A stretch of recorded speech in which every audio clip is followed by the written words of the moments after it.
Pinawalang bisa na ang lisensya ni Pastor Apollo Kibuloy para magmay-ari ng mga armas. Meron siyang 6 na buwan para isuko ang 19 na armas na nakapangalan sa kanya. Saksi si June Veneracion. May 19 na armas ang wanted na si Pastor Apollo Kibuloy ng Kingdom of Jesus Christ.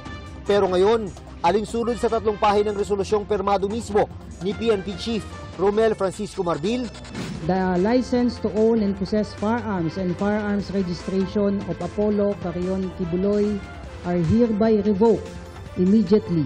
Dahil sa revocation order na pinirmahan ni PNP Chief Romel Francisco Marbil, may tuturing ng loose firearms ang 19 na baril na nakapangalan kay Pastor Apollo Kibuloy. Binibigyan sila ng 6 na buwan para isuko ang mga ito.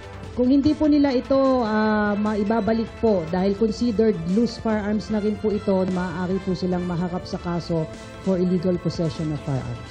Ang revocation order ay rekomendasyon ng PNP Firearms and Explosives Office. Naging basihan nila ang probisyon sa Comprehensive Firearms and Ammunition Regulation Act na ang sinumang mag-a-apply ng lisensya sa armas ay hindi dapat convicted o hindi nahaharap sa anumang kasong may katapat na parusang lagpas 2 taon. Mas mabigat pa riyan ang parusa sa mga kaso ni Kibuloy na child and sexual abuse at qualified human trafficking. Bukod pa riyan ang mga kaso niya sa Amerika, gaya ng sex trafficking, conspiracy at bulk cash smuggling. Pinag-aaralan daw ng kampo ni Kibuloy ang paghahain ng motion for reconsideration. Sana hindi po totoo itong aming duda na ipipilit yan para magiging legal justification for the issuance of a search warrant at saka magiging legal justification na naman ito para to search in and all properties of Pastor Kibuloy. Ayaw po nating humantong sa ganyan po yung mga posibilidad kung saan na po nilang isurrender itong mga baril po na ito. Paalala ng PNP, immediate na executory ang utos na pawalang bisa ang mga lisensya at rehistro ng armas ni Kibuloy, umapilaban sila o hindi. Bukod kay Kibuloy, pinawalang bisa rin ang lisensya sa barilang kapwa-akusado ni Kibuloy na kinilalang si Ingrid Canada.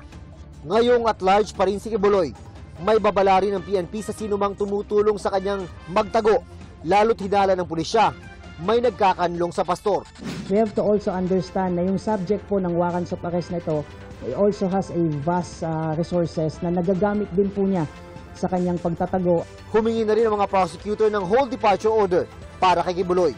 So once you have a respondent or an accused that is a flight risk, especially given the resources that this person has, then the prosecutors are very diligent in making sure that that doesn't happen. No, that the accused is able to leave the country without actually facing the allegations in the proper forum.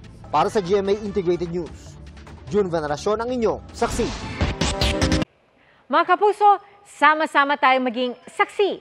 Mag-subscribe sa GMA Integrated News sa YouTube at para sa mga kapuso abroad, samahan niyo kami sa GMA Pinoy TV at sa www.gmanews.tv.